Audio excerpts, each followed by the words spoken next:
இன்னைக்கு ராகு பகவானை பற்றி பார்க்கலாங்க. ராகு வந்து 18 வருஷம் திசை நடத்துவார். 18 வருஷம் திசையில் ராகு நல்லா ரிஷபராக்கணத்துல இருந்து நல்லா குருவின் பார்வையோ, ஒரு சுக்கிரன் பார்வை, சனி பார்வை இந்த மாதிரி ராகுக்கு பட்டுருச்சுன்னா, இல்லை அவங்க நட்சத்திரமோ அவங்க வீட்லேயோ ராகு உட்காந்து அந்த 18 வருஷம் திசை நடத்தினாரா அமோக வளர்ச்சி தருவார். ராகு தான் பிரம்மாண்டகாரகன். ராகு வந்து ஒரு குடிசையில் இருக்கிறவனையும் வந்து கோபுரத்தில் உட்கார வச்சிருவாரு. ஆனால் வந்து குரு பகவான் கூட கொடுக்கறத கொடுங்க, ராகு பகவான் மாதிரி கொடுக்கறதுக்கு அள்ளி கொடுத்துருவாரு. அவர் நல்ல நிலைமையில இருக்கணும். அதே மாதிரி சுக்கிரன் வீட்டில் இருக்கணும், இல்லைன்னா வந்து சுக்கிரன் நட்சத்திரத்தில் இருக்கணும். சனி பகவான் நட்சத்திரத்தில் இருக்கணும்னா சனி பகவான் வீட்டில் இருக்கணும்.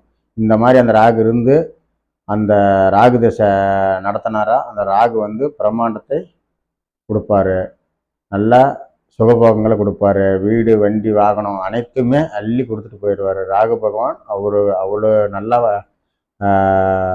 ஒரு மனுஷனை ராகு நல்லா இருந்தால் தான் ஒரு மனுஷனே வாழ்வில் நல்ல ஒரு முன்னேற்றத்தை அடையும்.